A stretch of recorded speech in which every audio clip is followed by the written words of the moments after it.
Hello everyone. इस video में हम सपोर्ट रेसिस्टेंस क्या होती है और इसको कैसे ड्रॉ करती है ये सीखेंगे। तो ये निफ्टी का चार्ट ओपन है। तो सबसे पहले हम ये सीखेंगे कि सपोर्ट क्या होती है। जब मार्केट किसी पर्टिकुलर पॉइंट पर दो या मल्टीपल टाइम टच करके अपसाइड मूवमेंट देता है तो उसको सपोर्ट कहते हैं। जैसे ये मार्केट इस लेवल से बाहर बार अपसाइड की मूवमेंट दे रही है तो इसको सपोर्ट करेगी। ये सपोर्ट लेवल है। सेम ऐसे ही रेसिस्टेंस क्या होता है। जब मार्केट किसी पर्टिकुलर लेवल पर जाकर डाउनसाइड मूवमेंट देती है तो उसको रेसिस्टेंस कहते हैं। जैसे कि ये लेवल है, यहाँ पे मार्केट बार बार आई और रिवर्स कर रही थी डाउनसाइड तो इसको रेसिस्टेंस कहेंगे और इसको सपोर्ट कहेंगे हम। तो इतना क्लियर है सपोर्ट रेसिस्टेंस क्या होता है। सपोर्ट का ब्रेकआउट मिलता है तब मार्केट उस सपोर्ट को रेसिस्टेंस की तरह रिएक्ट करती है। जैसे कि ये सपोर्ट था, इसका यहाँ ब्रेकआउट मिला है तो मार्केट इसको रेसिस्टेंस की तरह रिएक्ट करेगी। सेम अपोजिट, अगर मार्केट रेसिस्टेंस को ब्रेक करती है देन वो सपोर्ट की तरह रिएक्ट करेगी। जैसे ये रेसिस्टेंस था, इसका ब्रेकआउट मिला है तो अभी ये सपोर्ट की तरह रिएक्ट करेगी। तो सपोर्ट रेसिस्टेंस क्या होता है ये आपको समझ आ गई होगा। अब हम मार्केट में इसको ड्रॉ करना सीखेंगे कि ड्रॉ कैसे करती है। तो ये निफ्टी का चार्ट है, 15 मिनट का टाइम फ्रेम है। तो हमको अब पॉइंट देखने हैं कि मार्केट कहाँ से बार बार अपसाइड जा रही है, सपोर्ट पॉइंट कौन सा है। जैसे कि आप देख ही सकते हैं ये जो लेवल है ये मार्केट का सपोर्ट पॉइंट है। जो ये लेवल है ये मार्केट का सपोर्ट है क्योंकि 25 को मार्केट ने यहीं पे सपोर्ट लिया था। जैसे कि देख सकते हैं आप, ये 25 को भी मार्केट ने यहाँ सपोर्ट लिया, 28 को भी और 31 को भी यहाँ मार्केट ने सपोर्ट लिया था। तो रेसिस्टेंस देखेंगे अब रेसिस्टेंस कहाँ पर है।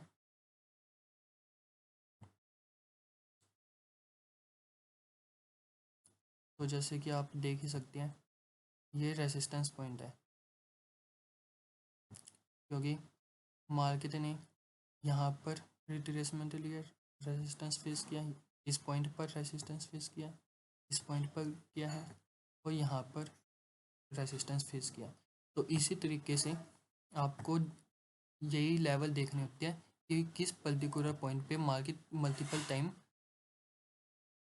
टच किया है।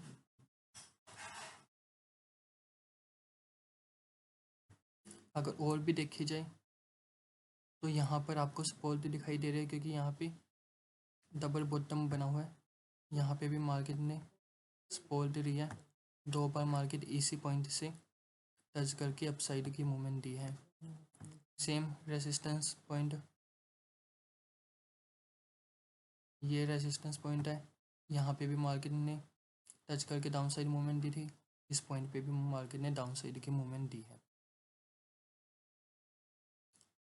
तो ऐसी सपोर्ट रेसिस्टेंस निकाल ली जाती है। तो अब हम ये देखेंगे कि इसके बेस पे हम एंट्री कैसे प्लान कर सकते हैं। लाइव मार्केट में हम कैसे इसके बेस पर एंट्री प्लान कर सकते हैं। तो मान लो अभी ये एक सितंबर की मार्केट ओपन नहीं हुई तो पुराने डाटा के हिसाब से हम कैसे एनालाइज करेंगे कि 1 सितंबर को क्या हो सकता है क्या नहीं।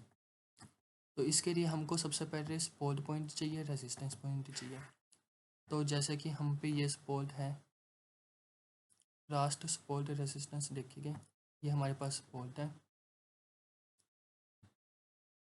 एक हमारे पास ये रेजिस्टेंस पॉइंट है और एक हमारे पास ये रेजिस्टेंस है। तो 1 सितंबर को क्या हो सकता था, मार्केट यहाँ पे क्लोज हुई थी तो हम जैसे जानते हैं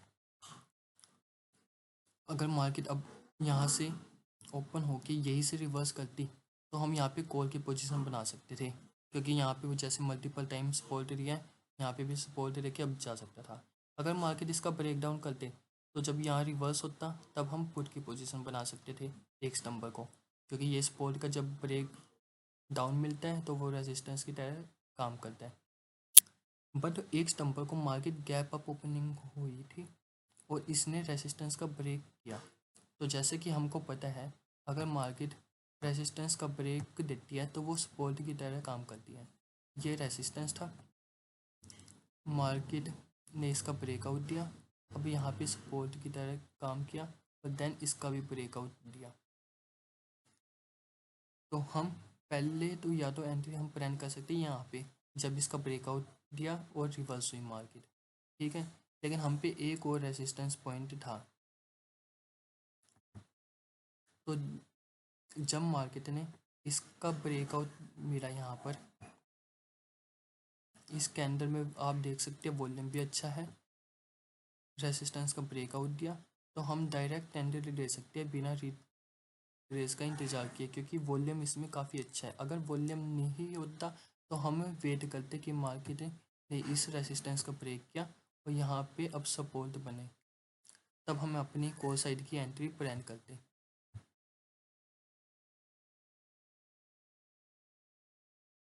तो इसी बेस पे अगर हम पिछला एनालाइज और करें तो मान लेते हैं 31 की मार्केट अभी ओपन नहीं हुई, तो पिछले डाटा के अकॉर्डिंग 31 को हमारी कैसे एंट्री हो सकती थी।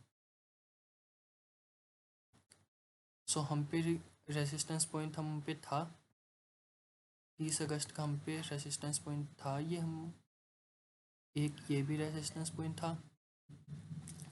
तो 31 को मार्केट कैसे रिएक्ट कर सकती थी, जैसे आपने देखा ये रेजिस्टेंस था, मार्केट ने इसको ब्रेक किया तो मार्केट को यहाँ सपोर्ट लेनी चाहिए थी अब जाने के लिए, बट मार्केट ने ऐसा नहीं किया, मार्केट ने इसका ब्रेक डाउन दिया।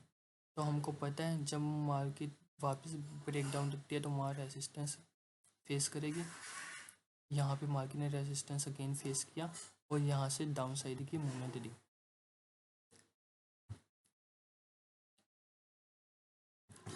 अगर हम देखें तो हमारे पास एक और सपोर्ट लेवल है, जैसे कि आप ये देख सकते हो,